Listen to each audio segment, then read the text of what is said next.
Hey, what is up, mortals? Tim here. And before we get into today's video, there's a few things I'd like to say. First off, I'd like to let you all know that we have a merch store. Some of the items in it are only available for a limited amount of time, so if you're interested, go into the description and check it out. Each purchase helps us make more content.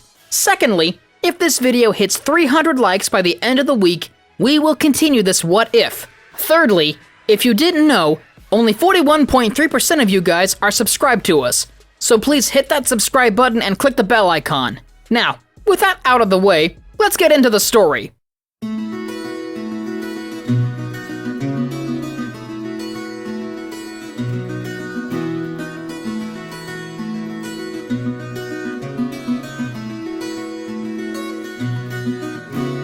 This story kicks off 5 years before the start of canon in a particular hospital corridor with Sir Night-Eye yelling after the #1 hero as he shambles away. "If you go on like this, you'll fight a villain and meet a death too gruesome to describe," Sir Night-Eye screamed at the back of his former mentor as he dragged himself along the wall of the hospital, the wound in his side barely sealed. "It's a hero's job to keep moving forward, Night-Eye. I can't let that stop me. The world needs me, and I will serve it till my last breath," All Might panted out as he edged along, crawling even closer to the exit. "I'll make my own future. A future I can be proud of. A future without you. I'm sorry, Night-Eye. You're fired." In silence, Night-Eye returned to his office and sat at his desk, not bothering with the lights. All Might was really going to die. Sure, the further away an event, the foggier it becomes, but every event always came to pass, without exception. Running through the visions again, he watches over and over the last few years of the symbol of peace. "Izuku Midoriya," Night-Eye mumbles, reading the lips of the once great hero as he stands before the green-haired child, crying and quaking in his boots, as All Might tells him what is to become of him. Really? He thought out loud to himself. There's better options. This child is nothing special. Weak, scrawny, clumsy, a complete lack of humor. Why him? Over and over, Night-Eye watched Izuku's growth through the eyes of the #1 hero. His first meeting, the passing of OFA, the USJ, his own death, the rise of Shigaraki, and the last stand of All Might. Again and again and again, Night-Eye watched the future unfold, before slamming his fist down onto his desk, sending pencils scattering and a high weight stamp teetering off the edge, slamming to the ground with a thud. "Damn it!" Night-Eye screamed into the empty room, losing his trademark composure as his emotions overtook him briefly, knowing that once he had seen something, it was set in stone, and that no matter how hard he tried, Izuku Midoriya would be the next wielder of One for All. Composing himself once more, Night-Eye leaned back into his chair and watched through All Might's future one last time before he reached his quirk's limit. "So we're stuck with him," he concludes, murmuring into the empty office. This is where I believe the thought would strike him in this timeline. All Might could not be saved, but maybe the symbol of peace could be. This boy isn't the best choice for this power. Hell, not even a good one. But even the worst of candidates could become something incredible with the power of One for All behind them. All they need is guidance. Night-Eye leaned forward and put his elbows on the desk, deep in thought as his quirk finally wore off, his left eye reverting back to its natural yellow hue. How old would the boy be by now? Maybe 9 years old? It may be a little too early, but a few extra years of training could be gargantuan later on. Yes, with all the available knowledge, this is by far the best path. I am going to train Izuku Midoriya. Before we get back into the story, I would like to say that we've got a second channel called Anime Deep Dive. Anime Deep Dive goes over the hard facts of the anime presented. Now, in case you guys didn't know, we also have a third channel called Anime Theory. Anime Theory mainly focuses on a large variety of mind-boggling anime theories. If you are interested in content like this, please check the description below or click the icon in the top right corner. Now, with that out of the way, let's get back into our story. That's enough, Kachan! Izuku spluttered out, pinned against the back wall of his school by the maliciously smirking Bakugo. "I thought I told you to stop calling me that, damn nerd!" Clear enjoyment staining his voice as he lets off a small explosion right next to Izuku's head, singeing a tuft of dark green hair as its owner cowered. "A little birdie told me you were writing about me in that shitty notebook again. What's that about, huh?" Give it here, now! Bakugo continued, sending Izuku scrambling for his beloved notebook, quickly flipping to around 3/4 of the way through, and holding the book open on a page covered in scrawly notes. I was just admiring your quirk, Bakugo! Izuku stammered as the book was ripped from his grasp, Bakugo briefly glancing at it before letting his smirk grow wider. As you should, but these are some real trade secrets on me you got here. Gesturing to the notebook, he closed it and looked at the cover. Number 12, huh? Is that based on your age or something? Wait a minute, I don't care. Remember not to put me in the next one.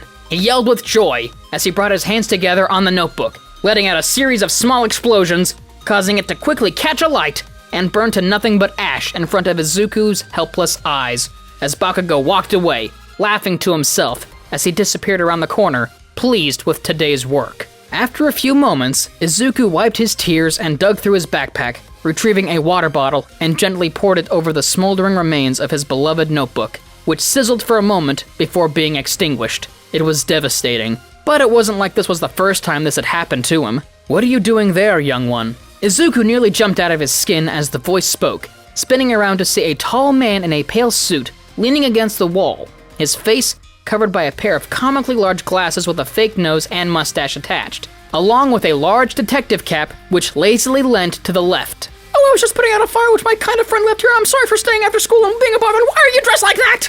Izuku blurted out, startled at the sudden appearance. Isn't it obvious? The tall man asked as he pushed off the wall and began to walk towards Izuku. I clearly wish to hide my identity from you, and this disguise I found to suitably perform the job while maintaining a low cost, as well as being humorous enough to not scare you. Now tell me, why do you want to be a hero? Tell me in 30 words or less. Huh? How do you know I want to be a hero? That is irrelevant. 19 words remaining. Are you a villain?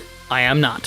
15 words remaining. Composing himself for a moment, Izuku thinks carefully before responding as the masked figure watches intently. I want to save everyone who can't save themselves. And with a smile. The masked figure stared intently for a moment before sighing, his tense posture relaxing. Well, I suppose that does fit the kind of person he would choose. Your name is Midoriya, correct? Well, it is in your best interest to listen to me. First off, you are permitted one question a week, as I will provide all information I deem relevant of my own accord. So do not thoughtlessly use it on something unimportant, such as my identity, because I won't tell you. Secondly, you will be trained into a state worthy of a hero under my supervision, as long as you obey my instructions with or without a quirk. You will call me Sir, and I will call you Midoriya. Your training will begin tomorrow on Dagobah Beach at 7:30 a.m. Do not be late. And finally, the masked man leaned forward until his face was directly in front of the bewildered Izuku,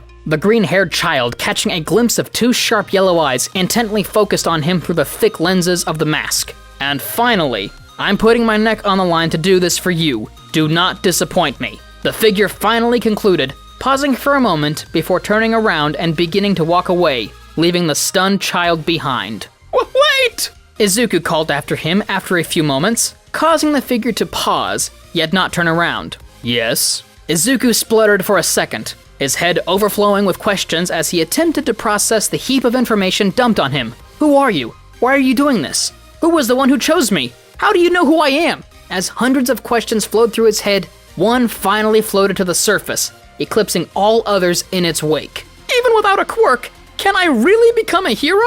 The man didn't answer for a moment, remaining still as he took in Izuku's words. Yes, see you tomorrow. Over the next 2 years, Izuku Midoriya trained under Sir Night-Eye's guidance.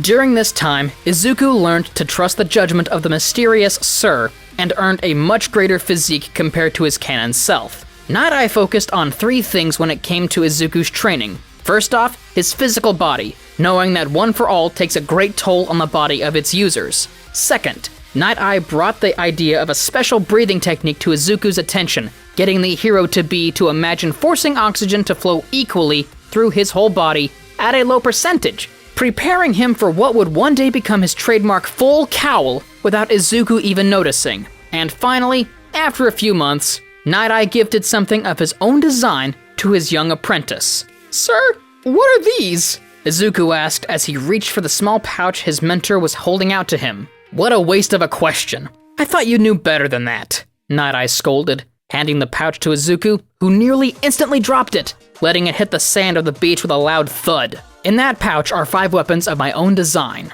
You're going to train with them. You may receive more of them upon acquiring appropriate strength to carry them. He instructs as Izuku reaches into the pouch and withdraws a small, dull metallic marble. They're high-density weights, weighing 5 kilograms each. You're likely too weak to wield them properly at the moment, but the concept is simple. Night Eye continues as he takes the marble from Izuku's hand and flings it at a nearby scrap fridge, stunning Izuku as it puts a huge dent in the side of it, almost looking like someone had taken a sledgehammer to it. Understand? Yes, sir! Good. Now get back to work. 2 years have passed, and Izuku has turned 14. Obeying his master's word, Izuku grew far stronger than in the canon, carrying 10 weights on him at all times, 5 each in both pockets on either side of his belt. However, aside from all that, everything continued as in the canon. Despite his newfound proficiency in them, high-density weights proved no match against a villain made of sludge. Despite his higher-than-usual strength, the boy was still quirkless and All Might shut him down.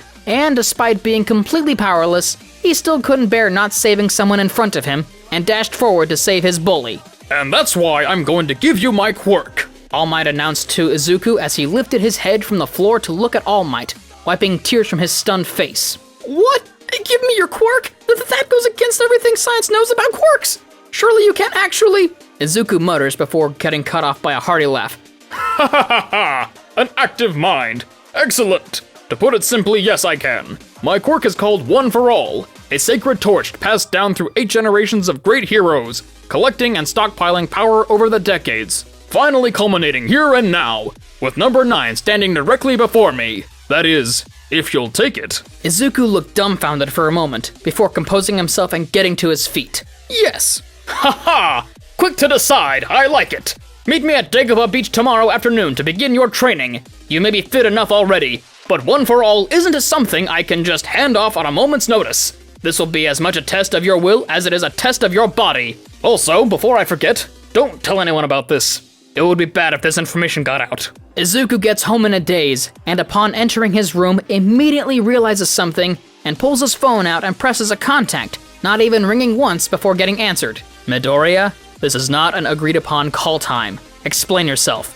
Sir, I met All Might on the way home. There's a pause, before Night Eye responds, Is that so? Tell me everything. Don't miss a single detail. It was incredible.